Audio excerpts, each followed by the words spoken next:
Sir आपका नाम? Sir मेरा नाम श्याम नारायण पांडे। मैं कक्षा 7वीं में साथ गया था, तो आप वहाँ पर टीच कर रहे थे, राइट? अगर मैं सर कक्षा 8 में मैं पढ़ा 8 में, मैंने 8वीं में देखा कि आप क्लास का टीचिंग करने के बजाय आप एक्स्ट्रा क्लास कराते हैं, एनटीएस के बच्चों की प्रिपरेशन कराते हैं। Yes sir. आप गवर्नमेंट टीचर हैं यहाँ पर? नहीं सर, हम लोग संविदा पे यहाँ अनुदेशक के पद पर कार्य करते हैं। अनुदेशक के पद पर आपकी पेमेंट सर कितनी होगी? सर मात्र 9,000 रुपये सैलरी मिलती है, जिसमें सर खर्चा चलाना भी इस महंगाई में बड़ा मुश्किल हो गया है। और हम लोग सिंगल बेंच डबल बेंच से मुकदमा जीतने के बाद भी सरकार की ओर से अनुदेशकों का कोई भी ध्यान नहीं दिया जा रहा है। मामला सुप्रीम कोर्ट में है और इस 9,000 में सर हम लोग रोज़ 6 घंटा ड्यूटी भी करते हैं और कंटिन्यू आना और बच्चों को साथ इतना मेहनत से पढ़ाना, और उसका रिस्पांस आपने खुद देखा ही होगा कि बच्चे पूरे ज़िले में सबसे टॉप विद्यालय तोरमा करता है हर वर्ष एनटीएस में। इस वर्ष भी 14 बच्चा जिला में टॉप किया था।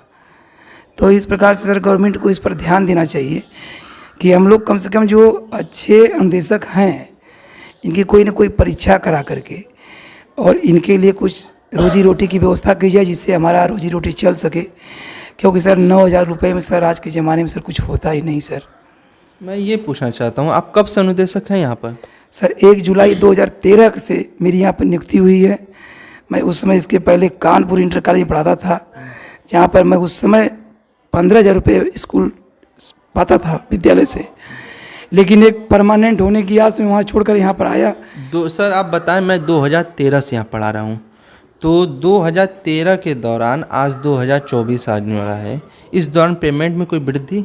सर कोई वृद्धि नहीं हुई सर, मात्र अखिलेश गवर्नमेंट में 1456 रुपया बढ़ा था, लेकिन 1456 रुपया जी, और वो भी मात्र योगी सरकार बनने के बाद उसे भी सर काट लिया गया और पुनः 7 रुपये दिया गया। इसके बाद योगी सरकार के दूसरे कार्यकाल में 2,000 रुपये वृद्धि करके इस समय 9,000 रुपये दिया जा रहा है सर 11 साल की अवधि में। हमारे देश में एक बात कही जाती है, समान कार्य समान वेतन। आपके समकक्ष जो आपके साथ अन्य टीचर जो पढ़ाते हैं उनकी वेतन लगभग कितनी होगी? सर इस समय समकक्ष समान कार्य समान वेतन में जो लोग परमानेंट अध्यापक हैं उनको लमसम 75,000 80,000 तक की सैलरी मिल रही है। आप भी रेगुलर पढ़ाने आते हैं ना? प्रत्येक दिन सर आते हैं, जब से ज्वाइनिंग किए तब से कंटिन्यू आते, उतना ही ड्यूटी करते हैं। हमको ये सिस्टम नहीं समझ में आ रहा है कि जब वर्क सेम हो, 6 घंटा 8 घंटा हम भी ड्यूटी करें, वो भी ड्यूटी करें, एक ही क्लास में एक ही बच्चों को पढ़ा रहे हैं, तो ये पेमेंट का डिफरेंस क्यों है? अगर योग्यता के आधार पर है तो हम अयोग्य हैं नहीं, क्योंकि हम रिजल्ट दे रहे हैं और काफ़ी दिनों से पढ़ा रहे हैं। अगर हम अयोग्य होते हैं तो हमें रखने की भी ज़रूरत नहीं होती। योग्य होने के बावजूद भी आप बता रहे हैं 9,000, शायद एक मज़दूर जो मिट्टी का और राजगिरी का काम करते हैं उनका भी पेमेंट 350 रुपया है, मेरे जहाँ तक इल्म है, नॉलेज है, तो उनसे भी कम वेतन आपका है। एक लेबर का जो पेमेंट है 350 रुपया अतिरिक्त होता है, और आप एक शिक्षक होते हुए भी 300 रुपया पाते हैं। सर ये बताइए, घर का खर्चा इस महंगाई में कैसे चलता होगा? सर इस महंगाई में घर का खर्चा चलाना सर बहुत मुश्किल हो गया है सर। उसमें बीवी है, बच्चे हैं, उनको पढ़ाना भी बड़ी स्थिति नाजुक है, लेकिन किसी तरह से उसी में हम लोग सर कर्ज वाम लेकर के चला रहे हैं। वो भी सर जो वेतन 9,000 रुपया मिलता है वो भी सर समय से भी नहीं प्राप्त हो पाता है। वो भी समय से नहीं प्राप्त हो पाता है। और इसके बाद सर अगर देखा जाए तो गवर्नमेंट को हम लोगों के ऊपर कोई ना कोई विशेष ध्यान देना चाहिए। 17,000 रुपया बजट पास हुआ था, लेकिन आज तक गवर्नमेंट ने शिक्षा मित्रों को 10,000 रुपया देना शुरू कर दिया। हम लोगों को पेपर में 17,000 रुपया निकाल करके भी आज तक नहीं दिया, जिसके खिलाफ गवर्नमेंट हम लोगों से केस लड़ रही है। मुकदमा जीतने के बाद भी सर हम लोग सुप्रीम कोर्ट पहुंच चुके हैं। आज वहां पर डेट भी पड़ी हुई है सुनवाई की, लेकिन सर गवर्नमेंट को इन अनुदेशकों पर ध्यान देना चाहिए कि 11 साल में सर 2,000 रुपया मात्र बढ़ोतरी हुई है। आखिर इस महंगाई में सर 9,000 में सर कार्य शिक्षक का हम लोग विषय विशेषज्ञ के रूप में रखे गए हैं।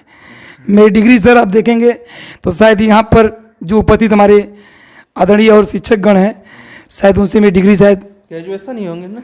नहीं सर, मैं MSc B.Ed हूँ। MSc मैथ से B.Ed हूँ, और साथ में प्रावधिक क्लास से यहाँ पर मैं रखा गया हूँ। किस यूनिवर्सिटी से आप मास्टर डिग्री किए हैं? सर मैं CGM छत्रपति साहू जी महाराज कानपुर यूनिवर्सिटी से। मैथमेटिक्स से सर। बताइए, जिस व्यक्ति को एक प्रोफेसर होना चाहिए या असिस्टेंट प्रोफेसर, या गिरती हालत में एक लेक्चर होना चाहिए। आज वो प्राइमरी स्कूल में पढ़ा रहा है और उसके बावजूद भी उसकी जो योग्य मजदूरी है, मैं मजदूरी शब्द का इस्तेमाल कर रहा हूँ क्योंकि वो मेहनत कर रहा है, पसीना भी आप देख सकते हैं साक्षात्कार, और उतना ही मेहनत नहीं कर रहा है जितना सिर्फ सरकार ने कहा है, बल्कि उसके अतिरिक्त कर रहा है जो इनके जिम्मेदारी के बाहर है।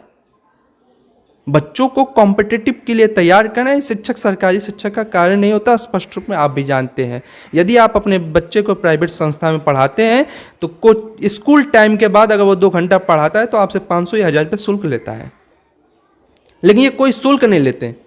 और एज ए इकोनॉमिस्ट, एक अर्थशास्त्री होने के नाते मुझे ये बात नहीं समझ में आ रही, सन 2013 से 2023 के बीच में जो वैल्यू ऑफ मनी है, मुद्रा की वैल्यू होती है, वो कहाँ से कहाँ चली गई। जिस वस्तु की कीमत 3 रुपया थी आज वो 6 रुपया हो चुकी है, लेकिन इनका पेमेंट 9-10 हज़ार का वहीं रह गया। ये कौन सा कम्बिनेशन है, मुझे समझ में नहीं आ रहा है।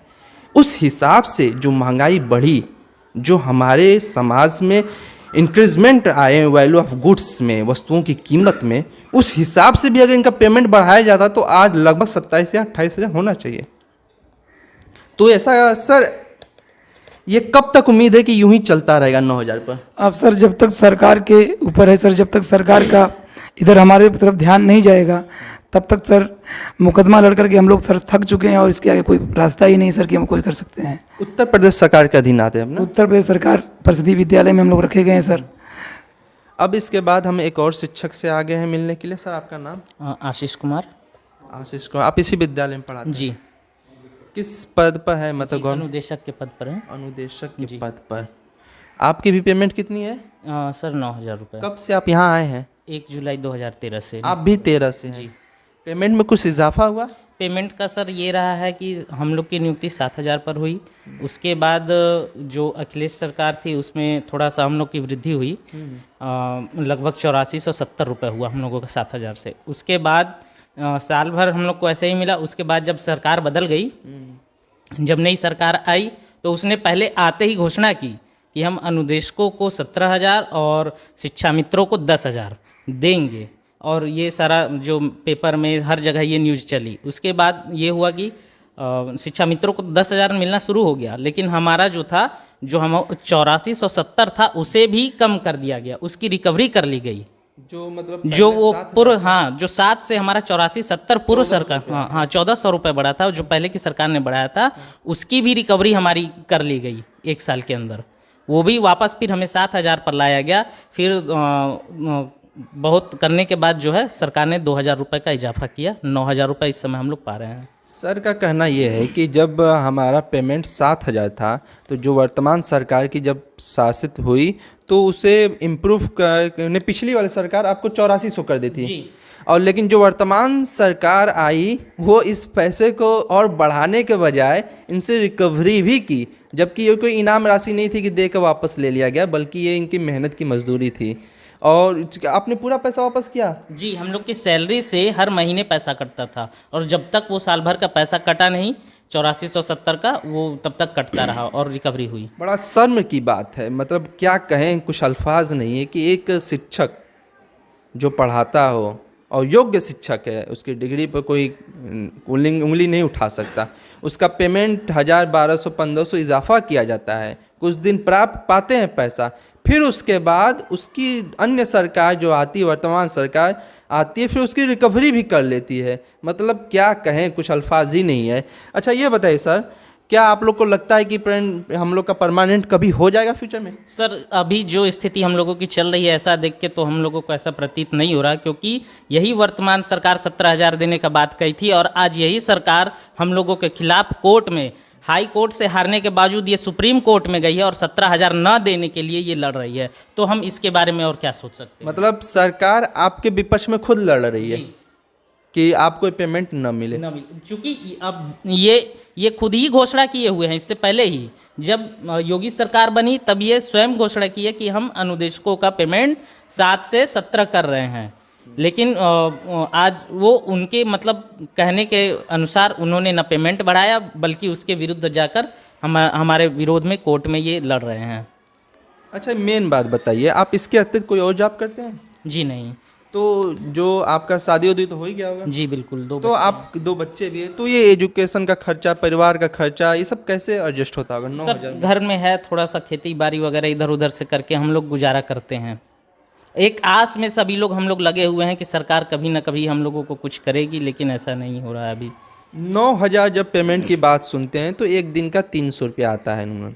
अब 300 रुपया जब लेकर आप जेब में जाएंगे चौराहे पर सब्जी लेने के लिए ना, तो 300 रुपया तुरंत ख़त्म हो जाएगा, पता भी नहीं चलेगा। और उस 300 में व्यक्ति क्या रोज़मर्रा की ज़िंदगी चलाएगा, क्या भविष्य निधि के लिए रखेगा, क्या बच्चों के शिक्षा वो उनके मेडिकल के लिए रखेगा, क्या परिवार के लिए रखेगा। मेरे कैलकुलेशन की ये बात नहीं है, शायद ये कैलकुलेशन सिर्फ सरकार को ही समझ में आ रही है, तभी तो रखी है। अगर सरकार को भी ऐसी कैलकुलेशन समझ में आ जाती तो शायद कुछ इसमें प्रमोट करती या कोई अन्य रास्ता निकालती, जैसे इनकी रोज़मर्रा की ज़िंदगी भी चल चलती। सर बहुत बहुत धन्यवाद आपका। जी धन्यवाद। ये अनुदेशक जो शिक्षक हैं सिर्फ स्कूल तक ही नहीं सीमित है, इनका कार्य सरकार समय समय पर अपने लिए इस्तेमाल करती है। उदाहरण के तौर पर जब देश में चुनाव चलता है या जनगणना का जो कार्य चल रहा है, या इसके अतिरिक्त जब कोई भी लिपिक वर्क आती है, क्लर्क का जो काम होता है, उसको विशेष तौर पर गवर्नमेंट क्या करती है कि इन्हीं लोग को सौंप देती है और ये ग्राउंड वर्क भी करते हैं। चुनाव समय पर चुनाव ड्यूटी भी करते हैं, अपने निजी स्थान से 100 किलोमीटर 150 किलोमीटर जिला के मुख्यालय पर जाते हैं, जहाँ ड्यूटी लगती है वहाँ ड्यूटी करते हैं। तो मेरा सरकार से मुख्य अनुरोध इस बात का है कि आप कम से कम, अगर आप उनको 80-90 हज़ार या 60,000 नहीं दे सकते हैं, चलिए ठीक है, कम से कम उसके लायक जो मजदूरी, उचित मजदूरी बनती है वो देना चाहिए। आज के महंगाई के हिसाब से जो आपको उचित लगे, ये 9,000 8,000 तो इनका क्या मतलब है एमएससी मैथमेटिक्स से करने का, बीएड करने का, बीटीसी करने का, टेट पास करने का, सीटेट पास करने का। उससे बेहतर होता है कि हाई स्कूल पढ़ के या उससे फेल होकर मजदूरी करते हैं। आज वो मिस्त्री होते हैं, उनका पेमेंट 500 रुपया होता, 550 रुपया होता।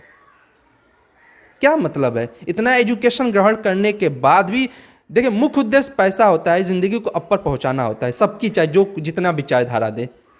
अगर एक शिक्षक इतना पढ़कर और ड्यूटी करके सिर्फ 8,000 7,000 ही कमा रहा है तो कोई मतलब नहीं है। तो सरकार से मेरा अनुरोध है कि खास तौर से अनुदेशक शिक्षकों पर विशेष ध्यान दे, इनके हित में कोई अच्छा निर्णय ले।